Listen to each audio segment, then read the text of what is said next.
Here I've done something different. I have these rubber strips. So these, they are soft close, so they don't really create a racket.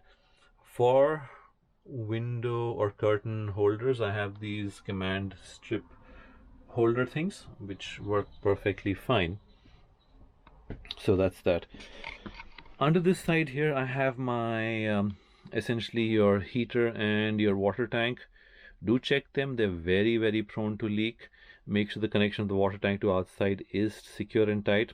You don't want to be filling and then you realize you're actually filling your cab and not your tank. So that's part of your regular, I would say, seasonal maintenance. Once every 6 months. It's a 5-minute job. While you're filling water, just pop in and see there's no leakage. Check all the connections. And this side here, which you'll use to a lesser extent, is your electrical part. You have your furnace here for warm air. You have an electrical panel here. Again, not really needed. Just make sure once in a while all connections are tight, nothing's loose, nothing's living there. And what you'll notice, I think this probably originally had carpet earlier. The previous owner has replaced this with wood. It's in okay condition, not to my liking. I'm going to replace this with white vinyl planks. Not now, but maybe sometime down the line. All of these seats come with seat belts, so I used the ones here so that people can face there, and that is safer. There's a table here, and one hack I found is, when you're traveling and you don't want the table, because we have a baby seat which comes here, I just stack it between the backrest and the seat. That fits perfectly, doesn't move around, and gives you much more space. These are a couple of more memory foam mattresses. I know they're more mattresses than space, but till I get all of this sorted out, that's where it is. Another thing I have here is, this is a step stool. I think most of you may have one, because the one I have doesn't really work that well. That's a project for another day, so I just keep it, and it's perfect for my dog and everyone else to walk in and come in and out easily. For the front, I would definitely recommend something like this, which reflects all the heat out. This one's gone bad. I need to find a replacement. I know you get some which open up like an umbrella, so they store really small. So I would definitely look at getting one of those. Walmart has one for I think like $10. Seats go bad. I have to actually take them out. I've already spoken to someone to get them replaced. You look on Facebook, you have a lot of people who make them for as low as $45–50, which is not a bad idea. You send them, the measurement, they'll make these seats and mail them back to you, so not too bad, and you can choose colors. These boxes are recommended if you want to have knickknacks. It's easy to store and put, so depending on the type of shelving you have, buy something which fits them, makes life simpler. Here you can see a couple of parts which I'm going to replace. These are windshield wipers. There are some air conditioning components out there. And I would always recommend, a battery tender. Mine already has a battery tender under the hood, but it's an older one, so I'm going to replace it with a much better one.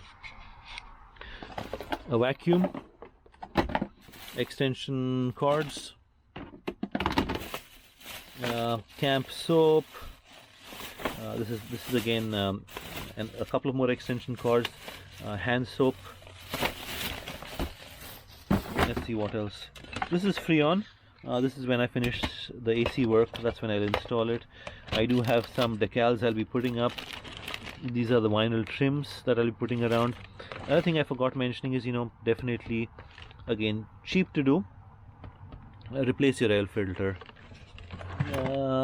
Then I have these connectors to secure the box at the back. It's rattling a bit. These are window trim sealing things. Were on sale. Reseal your windows every year. I did mention that I'm going to replace the cable connectors, battery connectors around the house batteries, so this is what it is. So the other things I really need to do have a box which has your basic tools. I also do have a box of specialty bits here, because the older rigs used square drives, which are not very easy to find.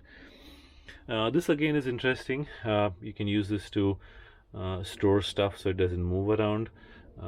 You can see I have my dish soap, bug spray, a lighter, otherwise you can't turn the stove on, doggy bags, very important, extra set of charging cables down here, and eventually the hand soap and all will also go right there. That's a short overview. That's all I can think about. Oh yes, we do have a microwave down here. Its downs have to really bend. I need to probably figure out how to move it one level up, but it works. It's good for pizza and stuff. We do have an oven, but I would prefer using that if possible than running propane.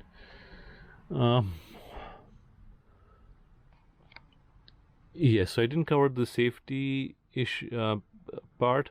Always, always, always, when you are driving and using or living this in any form, have your fire, but more important, your carbon monoxide sensors operational. So I have them in each room here. I have at least 4 across the rig. I'm not using this right now. It's stored at my home, but when I would be driving or sleeping in this, these are always active. You cannot smell carbon monoxide. By the time you realize, it just may be too late, and you have smaller people with you, it affects them even more. So here are the ones disconnected and kept. The batteries are there too. Another thing is a lantern. I always have one. Extra wire, like you can see there. You never know when you need it. Always keep extra batteries for your CO2 sensor. So yeah, there is the place for that there. Like I said, every room has one. Very, very essential. Cheap insurance, definitely worth much more than our lives. A basic radio, clock.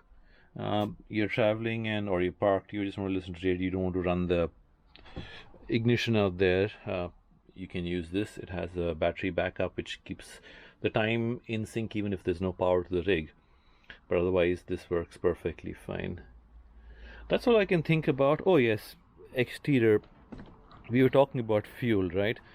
Another thing I would say is if you've just bought yours and you're not comfortable, or even every couple of months, park your rig on a clean surface, leave the rig running, like I said, 30 minutes every month, and after around 15 minutes, look underneath. Is there a fuel leak?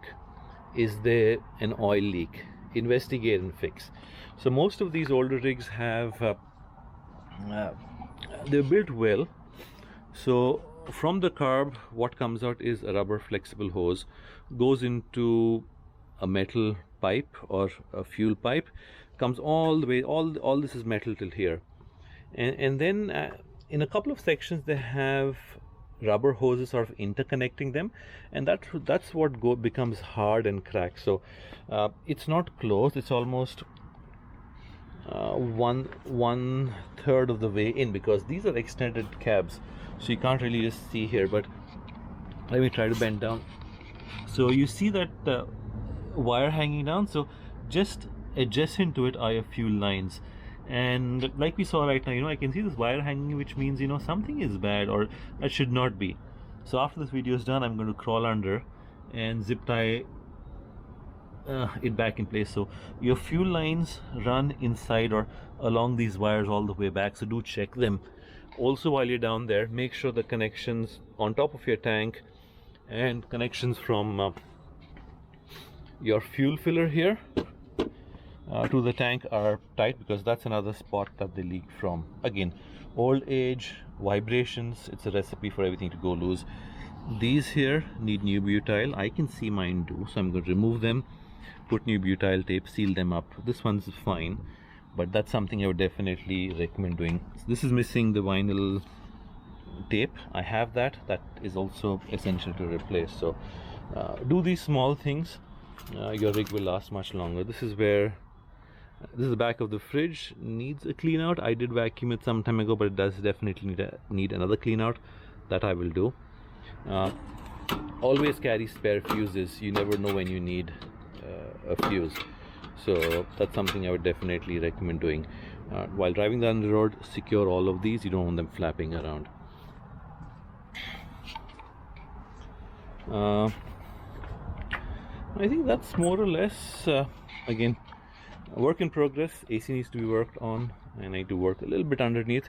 It works fine even without that, but I'm like, while I'm here at home not driving, might as well as do all of that. So, but yeah, I'm lucky I can park at home. I have enough space inside to park and work, so that's something I think is a benefit for me.